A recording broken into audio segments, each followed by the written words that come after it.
Book of Genesis. Today we will cover chapter 24, a long chapter with several verses, but focused on a specific story that is part of the continuity of the promise. I know we might read quite a bit, but I would like you to get your Bibles and follow along with me as you look for it.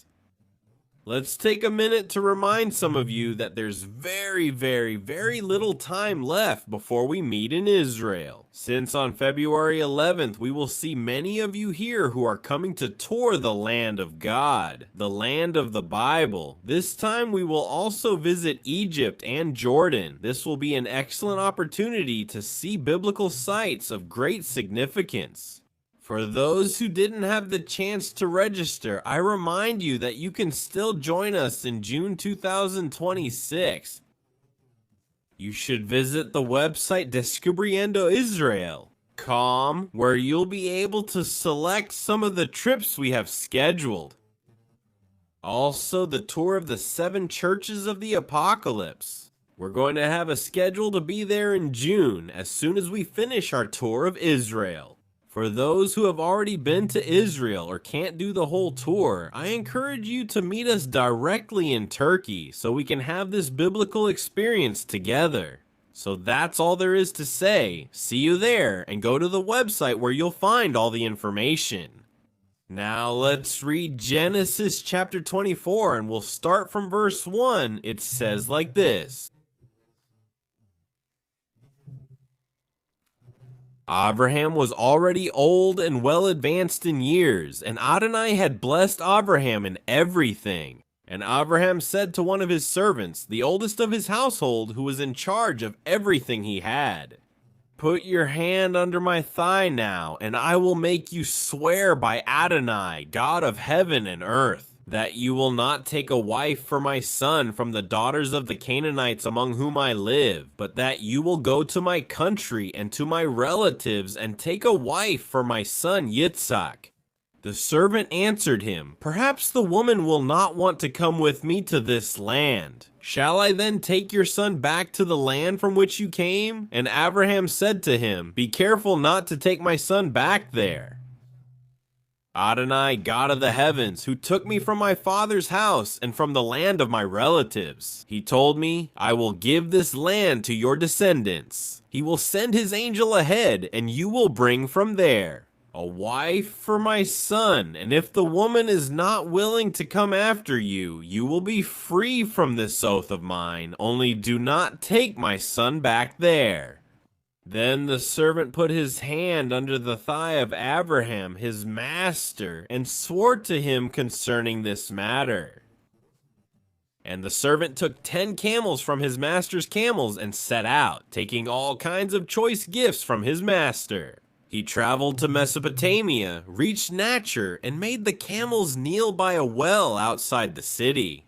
At evening time, the time when the maidens go out to draw water, and he said, "O Adonai, God my Lord Abraham, God of my Lord Abraham, I pray you, grant me success today and show kindness to my Lord Abraham. Here I am by the spring of water, and the daughters of the men of this city are coming out to draw water. Let it be then that the young woman to whom I say, 'Please lower your jar so that I may drink,' and she replies, 'Drink, and I will also give water to your camels.' Let her be the one you have appointed for your servant Yitzhak, and by this I will know that you have shown kindness to my Lord." It happened that before he had finished speaking, behold, Rivkah, who had been born to Bethuel, son of Milcah, the wife of Nachor, Abraham's brother, came out. She came out with her pitcher on her shoulder, and the young woman was very beautiful in appearance. A virgin whom no man had known, she went down to the spring, filled her pitcher, and was coming back. Then the servant ran to her and said, "Please let me drink a little water from your pitcher." She replied, "Drink, my lord," and quickly lowered her pitcher to her hand and gave him a drink. When she had finished giving him a drink, she said, "I will also draw water for your camels until they have finished drinking." And she hurried and emptied her pitcher into the trough and ran again to the well to draw water, and she drew water for all his camels. The man was amazed at her, remaining silent to see whether Adonai had made his journey successful or not. And when the camels had finished drinking, the man gave her a gold earring that weighed half a shekel and 2 bracelets that weighed 10. And he said, "Whose daughter are you? Please tell me, is there room in your father's house for us to stay?" And she answered, "I am the daughter of Bethuel, the son of Milcah, whom she bore to Nahor." And she added, "We also have straw and plenty of fodder, and a place to stay at our house." The man bowed and worshipped Adonai, saying, "Blessed be Adonai, God of my master Abraham, who did not withhold his mercy and truth from my master, guiding me to Adonai. On the way to the house of my master's brothers and the maiden, she ran and made these things known in her mother's house." And Rivkah had a brother named Lavan, who ran outside toward the man, to the spring. When he saw the earring and bracelets on his sister's hands and heard her say, "This is what he told me," that man came to him, and there were the camels by the spring, and he said, "Come, blessed of Adonai, why are you standing outside? I have prepared the house and a place for the camels." Then the man came to the house, and Laban untied the camels and gave them straw and fodder and water to wash. His feet and the feet of the men who came with him were washed, and they set food before him. But he said, "I will not eat until I have delivered my message." And he said to him, "Speak." Then he said, "I am a servant of Abraham and Adonai. He has greatly blessed my master, and he has become wealthy. He has given him sheep and cattle, silver and gold, male and female servants, camels and donkeys. And Sarah, my master's wife, bore a son to my lord in her old age, and he has given him everything he owns. My master made me swear, 'Do not take a wife for my son from the Canaanite daughters where I live. But you shall go to my father's house and to my relatives and take a wife for my son from there.' And I said, 'Perhaps... Let's see. Hold on a second. I'm leaving.' And I said, 'Where am I?'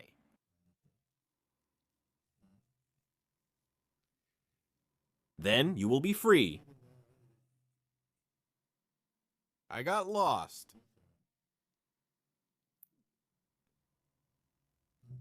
He will send his angel with you to take a wife for my son from my family. When you reach them, if they don't give her to you, you are released from my oath. So I came today to the well and said, 'Lord, God of my master Abraham, if you will now prosper the way by which I go, here I am standing by the well of water.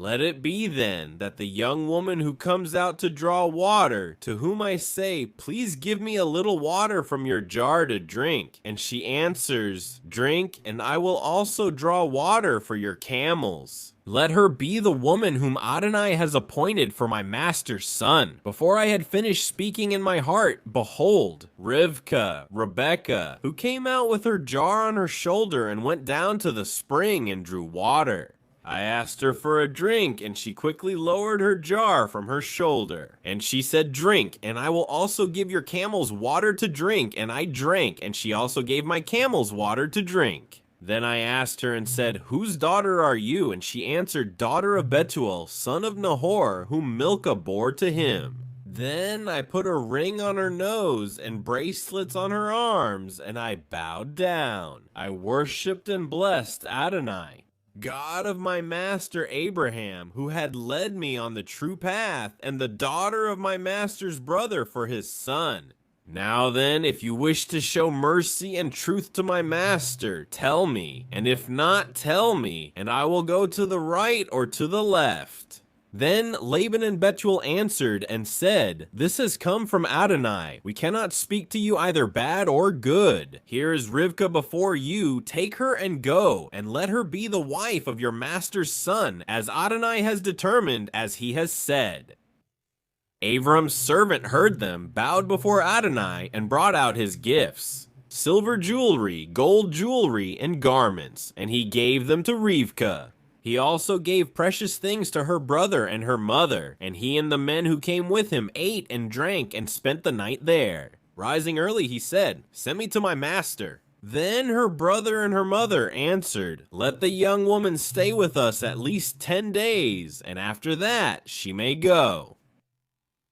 And he said to them, "Do not delay me, since Adonai has prospered my journey. Send me away so that I may go to my master."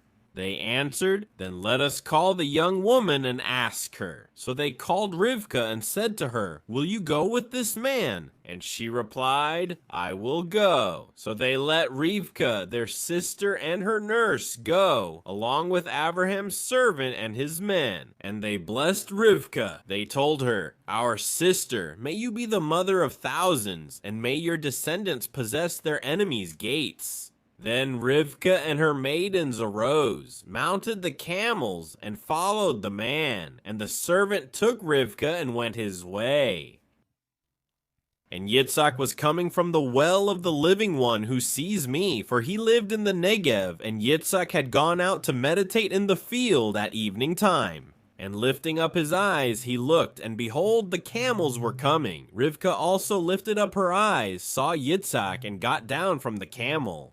For she had asked the servant, "Who is that man coming through the field to meet us?" And the servant had answered, "That is my master." Then she took her veil and covered herself. Then the servant told Isaac everything he had done, and Isaac brought Rivkah into his mother Sarah's tent, and he took Rivkah as his wife, and he loved her and was comforted. Isaac, after the death of his mother, the king of Isaac and the servant who was coming. Isaac was coming home. Isaac and Isaac who did not. Then Jacob. And for the Israelites, this change is very important because the plan of the covenant does not stop with one person, but moves forward from generation to generation, just as God had promised. Just as Abraham needed children for the covenants of the promise to be fulfilled, Isaac needed children. And the first step toward that goal was a suitable wife. In the culture of the ancient Near Eastern covenant, marriage was not primarily a romantic decision, but a matter of family, spirituality, and the continuation of the lineage. Abraham knew that Isaac's decision to choose a wife was important, so he used his trusted servant to go and find a wife for Isaac. But in a way that was very specifically defined by Abraham. The first issue is that she cannot be a Canaanite woman. The Canaanites were the original inhabitants of the land of Canaan. They practiced polytheistic religions, pagan rituals, and customs that were in direct opposition to the God of Abraham. After all, if Abraham and his descendants were going to possess the land, wouldn't it be good for Isaac to enter into an alliance through marriage with a woman from this family?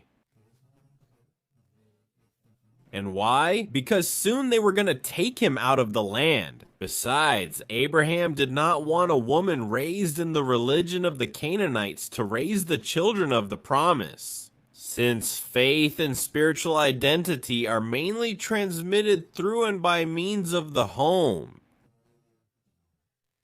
Second, in the unlikely event that the servant Eleazar could not persuade the chosen wife to come to Canaan, the servant could not take Isaac to Mesopotamia for any wedding. This is significant because Mesopotamia was northwest of Canaan, between the Tigris and Euphrates rivers, a fertile region but also associated with the past, from which God had called Abraham to leave. Isaac, as the heir of the promise, was not to return to the land from which God had brought his father out. The servant is sent north, back to Abraham's homeland, Mesopotamia, and this journey involved traveling hundreds of kilometers, probably following well-known trade routes. A member of the family who marries Isaac. This was a common practice in that culture, since marriages within the clan helped preserve inheritance, faith and family alliances. Now we can understand why, in chapter 22, 2 chapters back, we are given the genealogy of Abraham's brother. And that's because Abraham was hopeful that Isaac's future wife would come from there. The genealogy is not an accidental detail, but rather a deliberate preparation of the narrative for Genesis 24. Abraham wasn't worried because he knew that God was preparing the way for this. The one who was worried was the servant, not Abraham. With that said, the fact that Abraham made the servant recite one more oath, the fact that Abraham was already advanced in age and knew that his last breath could come at any moment, it tells us that Abraham suspected he probably wasn't going to live to see the day his son Isaac would get a wife, so he might not be there for his blessing. He gave all the requirements and disqualifications for Isaac's wife to his servant so that he could carry it out for the day.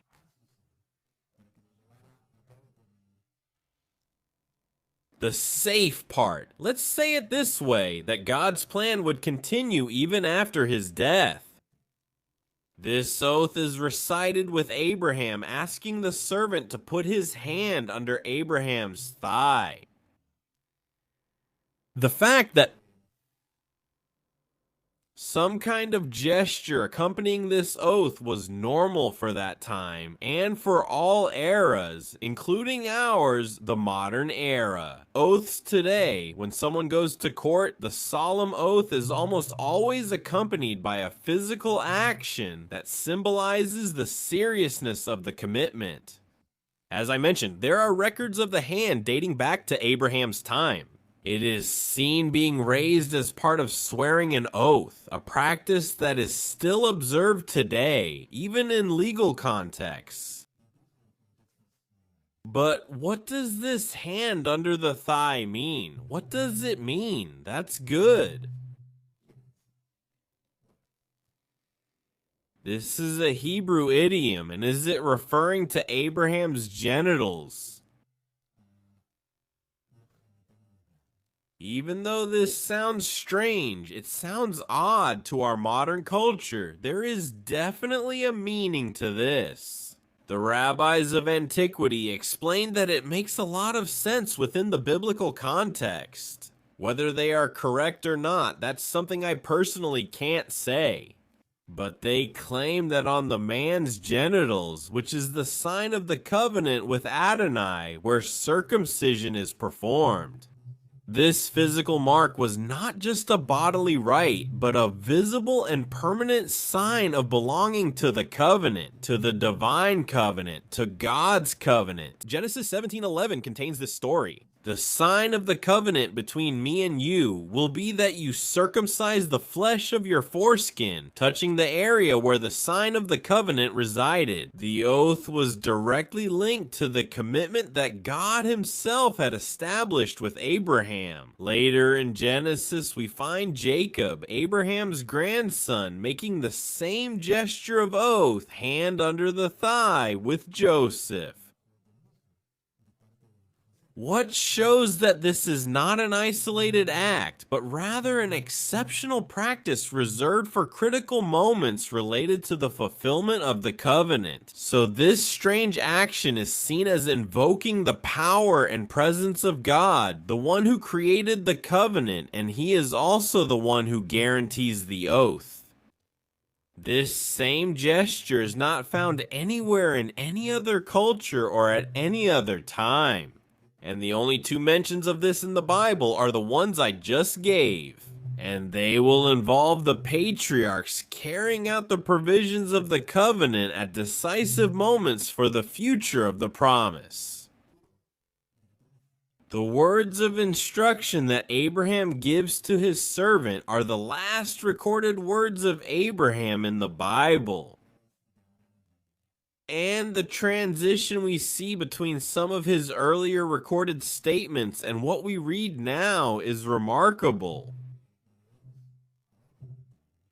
At the beginning of his journey, Abraham asks questions, expresses doubts, and seeks confirmations. Here, however, he speaks with certainty, spiritual authority, and full confidence that God will fulfill his promise. Even when he himself is already near the end of his life, his faith is firm, there is no worry, because everything is in God's hands. And he completely trusts that Adonai will carry out everything he promised to Abraham.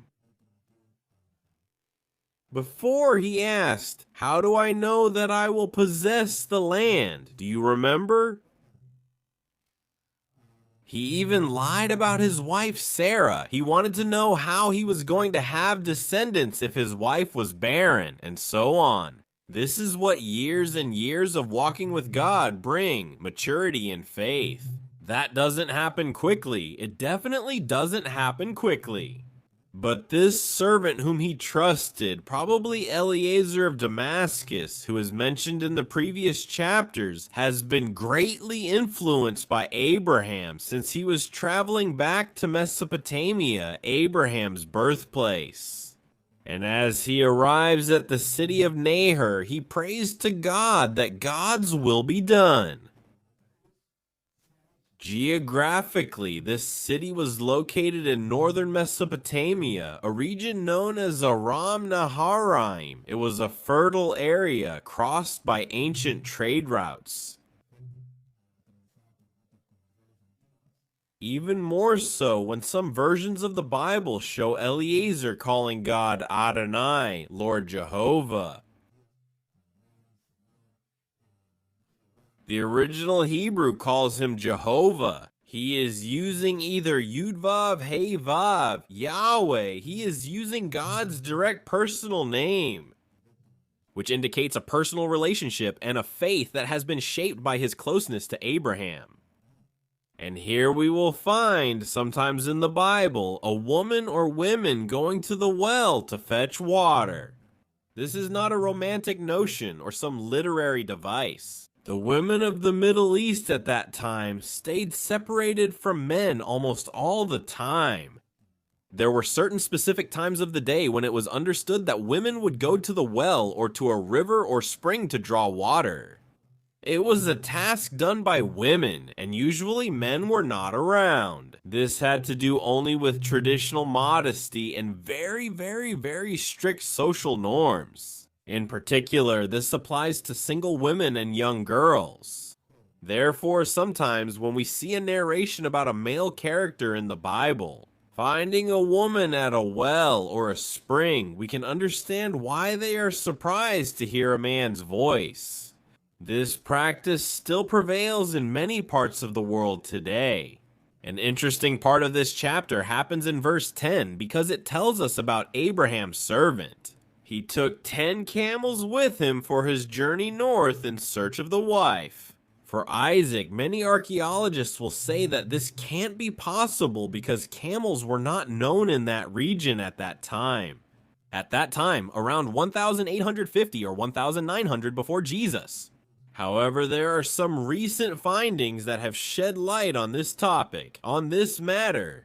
The records that were found in the south of Mesopotamia from the era of the ancient kingdom of Babylon, around 2,000 years ago approximately, before Jesus, they mention drinking camel milk. Also, some writings from Samaria and Acadia from that same era mention a creature used for transportation, which is literally called a sealand donkey. Along with these writings, there were pictographs of the dromedary, a dromedary that has a single hump.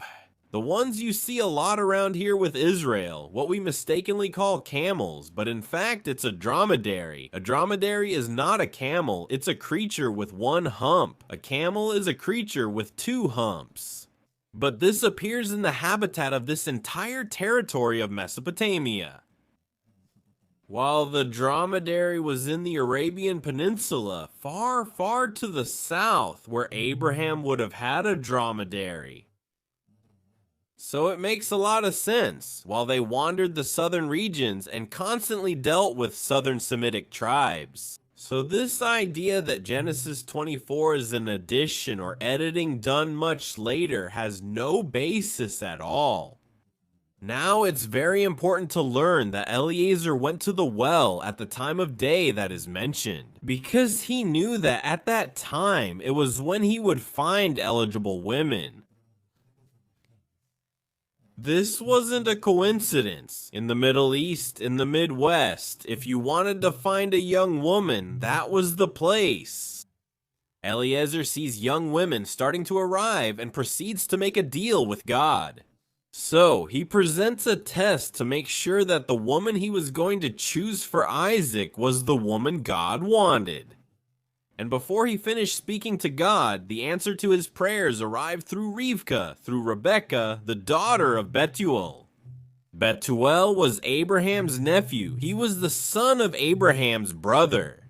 In this way, once again, we see how the narrative confirms that God was guiding every detail to fulfill his promise. So Bethuel, Rivka's father, was a close relative of Abraham, and therefore Rivka was family to Isaac. She was like a second cousin. The relationship between Isaac and Rivka was by blood, but they were not close relatives. Something common and acceptable in the ancient Near East, especially to preserve the family lineage and inheritance. Was it because Rebekah repeated Eliezer's exact words from his test to God? He knew he was right, but he kept quiet because he wanted to see how all of this would unfold. He wanted to be sure. The fact that she kept drawing water until the camels that Eliezer brought were satisfied is probably quite impressive. Considering that a single camel can drink dozens of liters of water after a long journey. This confirms not only the accuracy of the sign, but also the diligent and helpful character of Rebekah.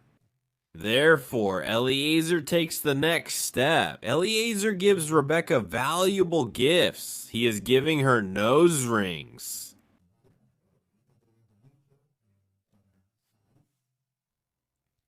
A common ornament for those days and for those cultures.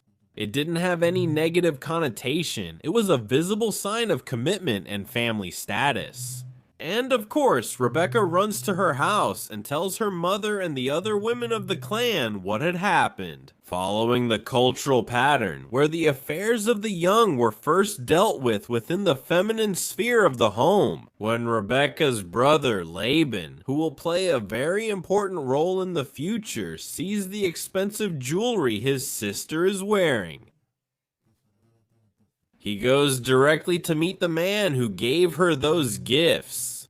Meeting a stranger, a guest, was an important matter at that time, especially when that stranger was wealthy. That's what excited Laban.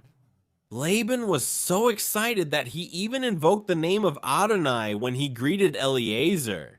We don't know, or rather we shouldn't be too impressed to draw a spiritual conclusion from what Laban does later.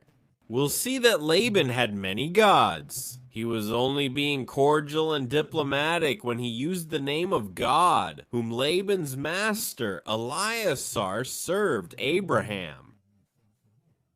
Eliezer is invited to stay with the family, but first they invite him to dinner. However, Eliezer is a loyal servant and he's on a mission. He wants to know if he's wasting his time. So he starts by telling them who his master is and what his goal is. Then, so there is no doubt that he could, or that the young woman's modesty was not violated, nor that she had done anything inappropriate. When speaking with a man, and to show that all intentions were honorable, he repeats everything that was said. He explains how he carried out his duty and how he arrived where Rebekah was, in the usual hospitality of the East, which we see here. In the case of Rebekah and her brother, they say that it is not within their power to go against God's will for their daughter. There is no doubt that it wasn't that they were eager to get rid of Rebecca, but rather that when they saw the expensive gifts that had been given to Rebecca, they knew they were going to receive a great reward just for giving their daughter's hand, and that's how it was. Rebecca, along with the women who had cared for her since she was a child, accompanied Eliezer as they made their way back to Canaan. It was interesting, but we can see the small role that the father Bethuel plays in all of this. Laban, Rivka's brother, is the dominant figure on Rivka's side of the family, and this is not common. The most likely explanation would be that Bethuel was weak, either because of age or illness, and, as was customary, Laban, probably Bethuel's firstborn, had responsibilities as the guardian of the women who were not yet married.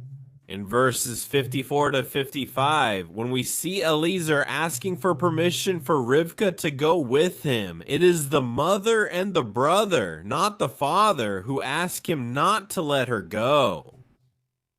The negotiations continue a little longer, and finally, when Rivka says she is ready to leave, that's when they give her permission, and the scriptures tell us that Rebecca's nurse was the one who accompanied her on this journey.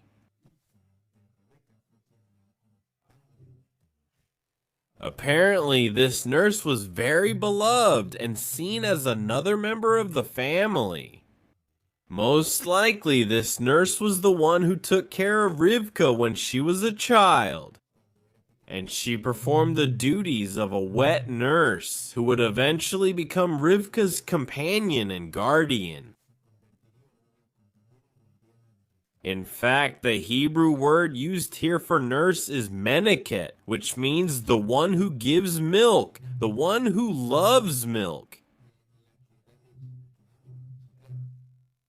Now, Rivka was already past that stage in life, but everything indicates that she was the one who started with Rivka's family, as the one who was in charge of giving her the milk. And she stayed with her throughout all those years. The caravan goes back on its journey, and Isaac and Rivka see each other for the first time. Having her face covered with a veil is quite interesting. We have heard many teachings about this part of Genesis, and it is always taught that women in that era covered their faces with a veil when they were in the presence of a man. But simply, this is not the case. Hebrew women did not generally wear veils. The use of the veil here points to a specific act related to modesty, respect, and the transition to the married state, not to an everyday custom. There is no mention of Sarah wearing a veil. Interesting, isn't it? It was not customary in Mesopotamia for women to wear veils as a general sign of modesty either. That idea is a modern projection onto the past, because veils in that part of the world and at that time as a type of decoration were also used as a visible demonstration of wealth and social status. The only customary use of a veil among the Israelites, Canaanites, Mesopotamians, Sumerians, and many other peoples. That had to do with the wedding and engagement procedures. It was customary for the bride to get married with the veil down, and the groom was not allowed to see her without the veil for a while before the wedding ceremony. From this comes in part the modern practice of the bridal veil, where usually the groom lifts it after the marriage vows are completed. What this indicates is that Rebecca was letting Isaac know that she was the woman his father had chosen for him, and she was giving her consent to be his wife.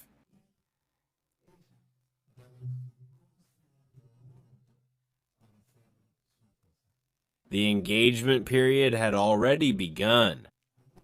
This gesture was neither passive nor forced. It was a clear sign of acceptance within the cultural framework of that time. Isaac was 40 years old when he married Rebekah, the mother and the father. For the next generation in the line of the promise, they were already chosen. What's interesting is that we're told that Isaac and Rebekah went into the tent of Isaac's deceased mother and apparently took possession of it. Remember that in this era, men and women generally remained separated even after marriage. Husbands and wives, particularly if they were wealthy or heads of a large clan, slept in separate quarters. Actually, what happened here is that when the bride and groom entered Sarah's tent, this was a deeply symbolic act. Rebekah was taking on the matriarchal position that Sarah had held until the day of her death. Sarah's tent had been kept exclusively for ceremonial purposes until a wife for Isaac was chosen.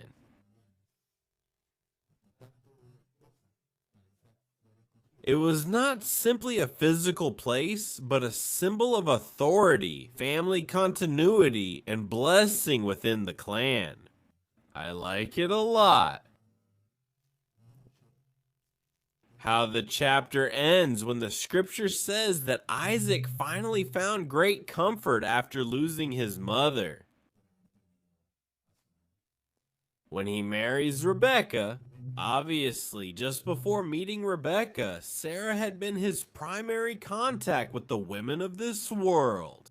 He must have been very, very attached to his mother, and marriage not only gave him a wife, but also emotional restoration and stability within God's plan.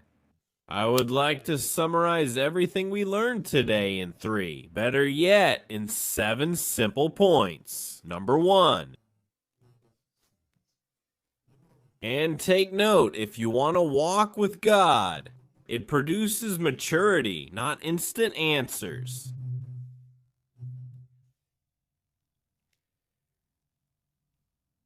In the ancient world, faithfulness was tested by years of obedience, not by momentary emotions. Our faith matures when we stop demanding constant explanations from God and learn to trust in His character. Spiritual maturity doesn't develop quickly. It's the result of walking with God for a long time, even when we don't understand. Number 2. Important decisions should be made with spiritual intention and not just emotionally. Marriage was seen as a spiritual matter, about legacy, not just about feelings. We live in a culture that makes decisions based on momentary emotions. Genesis 24 reminds us that decisions affecting our spiritual future should be made with prayer, wisdom, and clear values. Number 3, God works through ordinary people who make decisions. Faithful servants were responsible for tasks that affected generations. Not all of us are Abraham or Isaac, but we can all be Eliezer, faithful people who obey God in what seems small but has eternal consequences. The one about prayer is not a pressure reaction. World launch, adaptation Tamus, thank you, but Eliezer accompanies her. He prays, but he also goes to the well at the right time. He knew the culture, acted with wisdom and with practice. To pray does not mean to remain passive, waiting for mystical signs. God expects us to pray and act with discernment, using the wisdom He has already given us. Number 5, character reveals more than words. Rebekah shows service, humility, and diligence. Drawing water for camels was a heavy and voluntary task. God continues to look at the heart and character. True spirituality is revealed in simple acts of service, not in grand religious speeches. Number 6, God respects human will within his plan.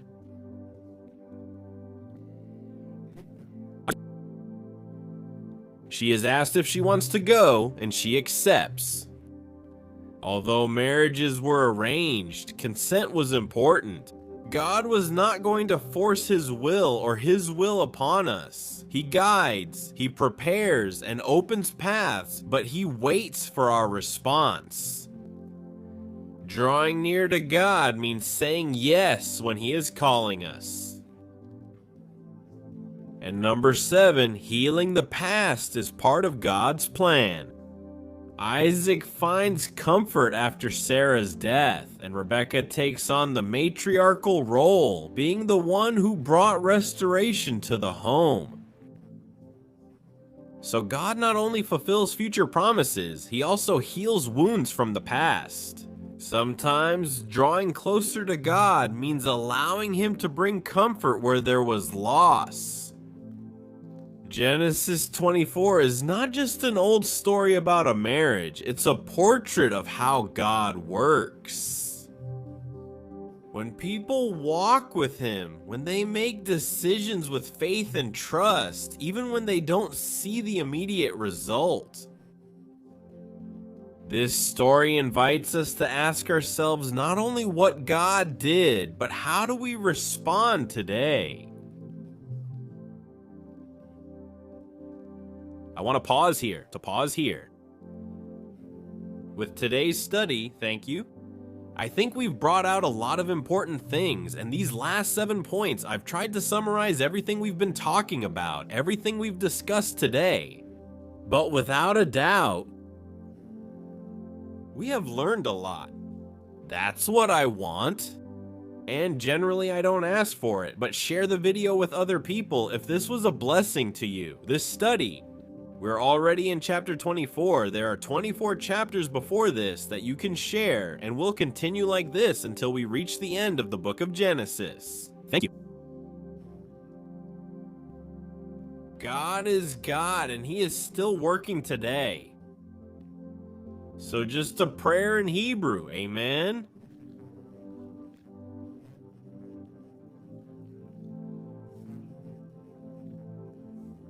May the Lord keep you, may the Lord bless you, may the Lord make his face shine upon you, may he have mercy on you, and may he give you peace. See you at our next meeting next Sunday. Here we are with Genesis chapter 25.